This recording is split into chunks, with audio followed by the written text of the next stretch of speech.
आज समीक्षा करते हैं अभी के समय में एक बहुत चर्चित व्यक्तित्व आचार्य प्रशांत जी का। मैं उनका एक छोटा सा शॉर्ट्स क्लिप का आधार लिया है, उसको मैं नीचे कमेंट बॉक्स में डाल रही हूँ। वो आप पहले देख लीजिए, फिर मेरी बात समझने के लिए और आसान होगा। मैं अपनी जागरूकता से बात को रखने का कोशिश कर रही हूँ। एक विद्वान बुद्धिमान व्यक्ति बोलते हैं तो वो तो बहु विषय पे बहुआयाम से बोलते हैं, तो हम कुछ चीज़ों को देख के उसको बहुआयाम से गहराई से क्लियर कॉन्सेंट्रेट कॉन्क्रीट करके समझने का कोशिश करेंगे। मैं अपनी जागरूकता से बातों को रख रही हूँ, आप अवलोकन करें, देखें। जैसे आचार्य प्रशांत जी अपनी बात रखे हैं, क्या होता है ना प्रॉब्लम, हम कोई चीज़ को मान लेते हैं तो फिर क्या है, और कुछ सुनने को तैयार नहीं रहते। ज़्यादातर लोग ऐसे रहते हैं। और फिर और कुछ आता है तो उस पर पहले हमको लगता है कि नहीं ये गलत है, क्योंकि ये जो व्यक्ति को हमने मान लिया है उसके खिलाफ जा रहा है। फिर इस चीज़ में जब आपको गहराई दिखता है तो फिर इस चीज़ को आप मानते हो। तो हमारे अंदर हमेशा स्पेस, आकाश तक तो होना चाहिए कि हम चीज़ों को साक्षी भाव से भी देख पाए। किसी की बात बहुत तरह से सही लगने के बाद भी साक्षी भाव रखे कि अवलोकन हो। तो ये चीज़ है। पहले तो मैं आचार्य प्रशांत जी का सराहना करना चाहूँगी। उन्होंने परंपराओं के ऊपर, पिटी पिटाई धारणा के ऊपर, अभी तक से चला हुआ चीज़ों के ऊपर कुठारघात किया। तो जो लोग बहुत सतही तल के आध्यात्मिक जीवन जीते थे, परंपरा को ही आध्यात्म मानते थे कि परंपरा में जो चला आ रहा है वही तो सही है, उसी के हिसाब से पाप पुण्य होता है, कर्म बंधन लगता है, उसके ऊपर चोट किया कि आप मानो मत, देखो, जानो, परखो। तो वो बहुत अच्छी बात किया कि एक परत गिरा, जो ज्ञान का, नॉलेज का जो गैप होता है ना, वो गैप जब भरता है हमें आनंद भरता है। तो बहुत लोग इस तरह से परंपरा की पिटी पिटाई पे जी रहे थे, मास उसको बोलेंगे, भीड़ तो उसी पे जी रहा था। तो उनको बहुत आनंद लगा जब वो चीज़ को समझे, युवाओं को ज़्यादा। तो उनको लगा अरे मैं ये क्या कर रहा था, मैं तो ये बाप दादा से चली हुई बातें को मान रहा हूँ और बिना कुछ सवाल उठाए। तो वो लोग बहुत खुश हो गए। तो ये सफलता का रहस्य है आचार्य प्रशांत जी का। ये भी अच्छी बात है, ये होना चाहिए, क्योंकि परंपराओं का धारणा के ऊपर पहले सवाल उठा तभी तो लोग कोई अपनी गहराई में जाएगा ना। तो ये एक सीढ़ी की तरह आगे के स्टेप के लिए सही रहे। लेकिन कहीं ना कहीं आचार्य प्रशांत जी अपना स्व अवलोकन नहीं कर रहे हैं।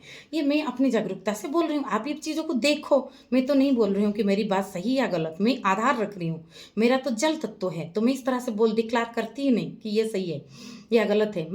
मुझे जो सही लगता है वो बात रखती हूँ, उसको आप देखो। अवलोकन समीक्षा का मतलब वही होता है। तो हम देख रहे हैं चीज़ों को। आचार्य प्रशांत जी के जो फॉलोअर है उनमें एक चीज़ देखने को मिलता है, क्योंकि फॉलोअर्स को आप देखोगे ना, कुछ कुछ गुरु का रुझान भी आता है। उनके फॉलोअर्स को कुछ भी आचार्य प्रशांत के खिलाफ बोल दो तो भड़क जाते हैं। मेरी एक थे जान पहचान का, वो मैंने बोला कि मुझे आचार्य प्रशांत जी की बातों में बहुत ज़्यादा आध्यात्मिक गहराई नहीं दिखता। वो बोले कैसे पता? मैंने कहा थोड़ा कुछ सुनी हूँ। ना कितना सुने हो? मैंने कहा नहीं, ज़्यादा नहीं सुनी। तो बिना, वो बोले, वो मुझे गड़बड़ बोले कि आप तो गड़बड़ है आप में, आप बहुत ज़्यादा ना जान के स्टेटमेंट दे रहे हो। मैंने कहा कि देखो कितने मोटिवेशनल स्पीकर है, कितने बुद्धिमान व्यक्ति है, कितने आध्यात्मिक वक्ता है, कितने कितने गहरे समझ का धारा बह रहा है अभी। तो सहज जीवन क्या है और सहज श्रवण क्या है, स्वधर्म क्या है, जो मुझे सहज अच्छा लगेगा मैं वही सुनूंगी। या मैं किसी को सही या गलत जानने के लिए मैं ये करूंगी, मैं इतना सुनते जाऊंगी जबकि रुचि ना हो। तो वो तो तो इसमें दो बात आता है। एक तो मेरी समझ से मुझे लगा कि इस चीज़ में गहराई नहीं है, तो हो सकता है मैं वो चीज़ को और ज़्यादा गहराई से समझ पा रही हूँ। दूसरा चीज़ भी हो सकता है शायद मुझे नहीं समझ आ रहा है इस तरह से। तो मैं चीज़ों को रख रही हूँ बस। जैसे वुमेन लिबर्टी का ले लेते हैं, क्योंकि नीचे जो क्लिप है वो उसी से रिलेटेड है। पहले लड़कियों को फ्रीडम ऑफ स्पीच नहीं था, घर में ज़्यादा बंधा हुआ जीवन, जो अपने आर्थिक खर्चा के लिए पिता नहीं तो पति नहीं तो पुत्र के ऊपर, किसी के भी ऊपर निर्भरशील, अपना परंपराओं से जकड़ा हुआ, सती प्रथा, विधवा प्रथा, तरह तरह की प्रथा, इस तरह से उसकी स्वतंत्रता, स्वाधीनता बहुत हानि हुआ है। तो ये बहुत दुख की बात है कि समाज का आधा व्यक्तित्व, आधा जेंडर का, नारी और पुरुष को अगर आधा आधा लिया जाए तो आधा, उनकी जीवन चेतना का विकास ऐसे समाज बाधा प्राप्त करके रखा था। तो इसके ऊपर कुठारघात कर किया, वो अच्छी बात है जैसे। लेकिन इसके नाम से अगर लिबर्टी का ऐसा मतलब हो जाए कि लड़की बच्चा पहला पैदा करना नहीं चाहता है, यूट्रस तो अस्तित्व ने नारी को दिया है ना। और जैसे घर के छोटे छोटे काम में ऐसे कंपटीशन होने लगे कि समानता के नाम पे कि 4 रोटी है, आप 2 बनाओगे, मैं 2 बनाऊंगी ये तो भाई, रोटी जिसको बनाना आता है बना ले, और किसी को और कुछ आता है तो बना ले। हारमोनी, समन्वय, प्रेम, जीवन, ये हिसाब से थोड़ी चलता है कि ये 1 to 1 1 to 1, और 1 to 1 का दिमाग में बैठ गया तो आप रिश्ते में फेल्योर हो जाओगे। रिश्ता ऐसे नहीं बनता, रिश्ता समझ से बनता है, रिश्ता गहराई से बनता है, रिश्ता जुड़ाव से बनता है, जल भाव से बनता है। इस तरह आप हमेशा ये हिसाब कर रहे रहोगे तो आप तो हृदय तक पहुंच नहीं पाओगे, ये बौद्धिक लेवल पे हो गया। तो आचार्य प्रशांत जी का इस तरह से मुझे लगा कि एक तालाब से लेकर लोगों को दूसरे तालाब में डालना, कुछ धारणा तोड़ के दूसरा धारणा करना। जैसे मैं वुमेन लिबर्टी का कही कि समन्वय में नहीं आना, और उदाहरण इसी से लेते हैं कि कोई शिष्य उनको पूछ रहा है, मुझे कैसे पता चलेगा इस लड़की मेरे लिए शादी के लिए सही है। तो वो बोलते हैं कि वो अगर तुम उसके साथ समय बिताते हो, अगर वो लड़की ना हो के लड़का होता तो उतना समय बिताते, तभी शादी करने को सही है। मुझे तो पहले अल्बर्ट आइंस्टाइन का रिलेटिविटी याद आ गया कि लॉ ऑफ रिलेटिविटी का सरल भाषा में वो ऐसे बोले थे कि एक तपता हुआ लोहे के रॉड के ऊपर आप 15 मिनट बैठो और अपनी गर्लफ्रेंड के साथ बात करते बैठो 15 मिनट, तो जो समय का फर्क होगा वो लॉ ऑफ रिलेटिविटी है। और खुद वो इसको अप्लाई करके बताए हैं, वो ये दोनों को प्रूव किए हैं, प्रैक्टिकल करके बताए हैं। और ऐसे वो तो हमें पता है कि हम कोई चीज़ हमें पसंद नहीं है, हम करते हैं, यंत्रणादायक है तो समय लंबा लगता है, और कोई चीज़ में हमें रुचि है तो उसमें लगता है कि टाइम ऐसे ही पता चला गया, पता ही नहीं चला, जैसे एक दिन लगा एक पल के लिए। तो इस तरह के होता है। तो इनका जो कहना है कि इसमें ये नारी और पुरुष दोनों को सम्मान कर रहे हैं। सम्मान अस्तित्व ने नहीं किया है, अस्तित्व has not given uterus to man, अस्तित्व has not made that much masculine to women. Exceptional हो सकता है कि कोई अपना ट्रांसप्लांट कर दे यूट्रस और बच्चा पैदा कर दे, एक दो केसेस हुआ है, और कोई लड़की भी बहुत कुश्ती वगैरह में अच्छा कर ले, लेकिन नॉर्मल नहीं है। नॉर्मल जो है तो वो जो मांसपेशी से लेकर अभिव्यक्ति के लेकर हर तरह के चीज़ें अस्तित्व ने अलग बनाया कि ये आकर्षण जो है ये संसार का सौंदर्य बने। नारी पुरुष का जो आकर्षण ये संसार का आधार है, और इसी से संतान उत्पन्न होता है। और ये जैसे समान और समान सुजोग और समान बनाना, पूरा आइडेंटिकल बनाना, आइडेंटिकल अपॉर्चुनिटी, ये दोनों अलग अलग बात है। मैं अपनी तीनों बच्चों को समान क्षेत्र दूंगी कि तीनों का जो जो जिसका है उसका विकास हो, नहीं तो मैं तीनों को एक स्थूल रूप में बता रही हूँ, बोलूँगी कि जाओ तीनों डॉक्टर बनो क्योंकि समानता ही नियम है, तो इस तरह से थोड़ी हो सकता है। तो एक लड़का को एक लड़की और लड़का में समय बिताने में फर्क नहीं आएगा। तो और ये शायद आकर्षण को फिर वो शादी करे, तो फिर शादी की भी क्या ज़रूरत है करना, अगर आप बोल रहे हो तो शादी की भी क्या ज़रूरत है करना शादी। तो ये जो अगर आप इसको ये आकर्षण मिटने का बात कर रहे हो, और ये आकर्षण को आप वासना के दृष्टि से ले रहे हो, जो हमारा सेक्सुअल अट्रैक्शन या जो रहता है वो तो एक पार्ट है आकर्षण का, वो सब कुछ नहीं है। आकर्षण सौंदर्य है, आकर्षण रुचि है, आकर्षण कला है। आकर्षण जो है वो खाली सीमित इसी में नहीं है, बहुत तरह से है, और कुछ कुछ चीज़ों का अलग रहता है। चुंबक लोहा को आकर्षण करता है, तो कुछ अलगाव का आकर्षण उस तरह से रहता है। आप सिर्फ चीज़ को शरीर पे बांध रहे हो।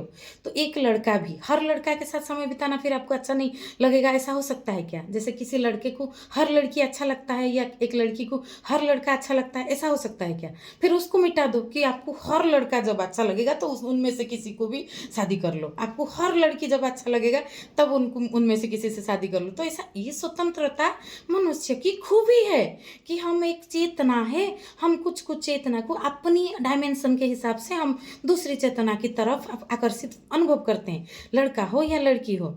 और जैसे एक लड़का और दूसरा लड़का, दो लड़कों में भी आप, कोई आपका दोस्त बनता है, कोई नहीं बन पाता, दो लड़कियों में भी, वैसे लड़का लड़की में भी आपको जो शादी या जो अपोजिट सेक्स में अट्रैक्शन, जो आप में भी संबंध बनता है, शारीरिक तौर पे हो, मानसिक तौर पे, सामाजिक तौर पे, आध्यात्मिक तौर पे भी, तो उसमें से जो शारीरिक तौर पे आपको नेक्स्ट जनरेशन होता है, बच्चे होते हैं, जो फ्यूचर रेस, मानसिक तौर पे आपका भावनात्मक चीज़ों में कुछ कुछ चीज़ें अलग है, वो अभिव्यक्ति नारी और पुरुष का, तो उसमें एक खूबी, एक फूल खिलता है, उसको कैसे समान कर सकते हैं?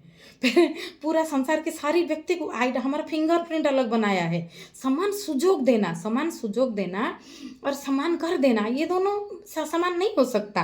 कि आप सिर्फ बोल रहे हो कि लड़का और लड़की, जो कि शारीरिक तौर पे तो एक लड़का और एक लड़की, वो लड़का होता तो भी आपको समान रूप में अच्छा लगता तो ही आप शादी करो। मतलब आप ये जेंडर सिर्फ मिटा रहे हो। तो अच्छा लगना सिर्फ जेंडर पे नहीं होता ना। अच्छा लगना, ज्ञान, भक्ति, आपको किस चीज़ से आपको लगाव है उस चीज़ में दूसरे को है, या कोई कोई कारण होता है। और कारण भी होता है कभी कभी, जैसे अकारण लोग कोई भी इस पर तर्क करते हैं कि अकारण कैसे हो सकता है। अकारण भी कुछ कुछ चीज़ें होता है। अकारण मतलब एक ओवरऑल आपको चीज़ें में इंट्यूशन जो है अकारण होता है, जब बहुत चीज़ों का मिक्स होके कोई एक कारण स्पष्ट नहीं पता चलता, तभी को हम अकारण नाम देते हैं। जैसे आप मेडिकल साइंस में भी कोई बीमारी का कारण ना पता चले तो हम उसको अननोन कॉज देते हैं। मतलब कॉज अननोन नहीं है, हमें पता नहीं चल रहा है कि कौन सी कारण भारी पड़ रहा है। तो जब ओवरऑल हमको किसी को देख लिए, जो बोलते हैं ना कि लव एट फर्स्ट साइट या फ्रेंडशिप एट फर्स्ट साइट,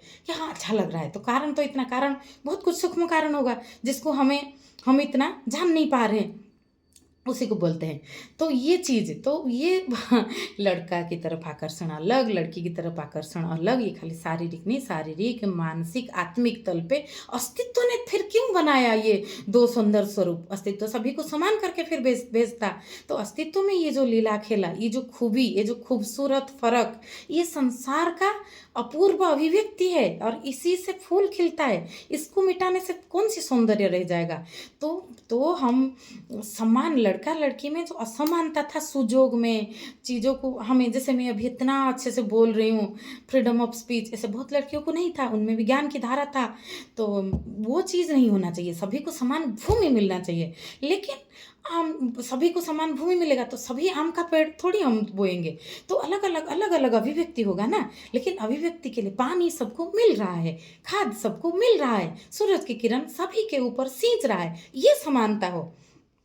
नहीं तो हम ये चीज़ इस तरह की समानता करने में हम रिश्तों की खूबसूरती को भी खो देंगे। तो ये रिश्तों के ऊपर मैंने एक बात रखी, तो बहुत तरह से इसी तरह से चीज़ें रिलेटेड है। तो आप इस पे और कुछ सवाल पूछेंगे तो मैं बोल पाऊँगी। तो हमारा जीवन जो है, आध्यात्म जो है वो समंदर है। तो आचार्य प्रशांत जी, गुरु का ये पहला कर्तव्य होता है, उस शिष्य से के मन में ये धारणा पहले तोड़े कि मेरे में अटक जाओ, आगे चले जाओ, मेरे से आगे चले जाओ। मैंने जो बताया आपको, एक सीढ़ी ऊपर उठाया, आप और आगे के जाओ, मेरी बताई हुई बातों को भी गहराई से देखो। लेकिन इनकी फॉलोअर्स जिस तरह से चिढ़ जाते हैं तो लगता है कि वो वहीं पर अटक गए। फिर ये चीज़ को जान लिया, आनंद का धारा खुल गया, क्योंकि परंपराओं से थोड़ी स्पष्ट दृष्टि से थोड़ा आकाश दिखना मिल गया। तो लेकिन और कुछ भी है, और देखो, और गहराई से जाओ। फिर उसी को मान के, उसी को एक खूंटी छोड़ के दूसरा खूंटी पकड़ के अटक जाओ। तो ये एक अच्छा गुरु को ये चीज़ पहले तोड़ना चाहिए। तो आचार्य प्रशांत जी को अपनी अभिव्यक्ति में ये चीज़ बोलना चाहिए कि आप सब आत्मसमीक्षा करो, मेरी बात का, सबका भी, आगे भी और कुछ है, मैं तो अपना अभी तक के समझ के हिसाब से ये बोल रहा हूँ। तो ये चीज़ सुंदर होता है। तो इसी को जल भाव बोला जाता है। जल प्रभाव में जुड़े रहिए। नमस्ते।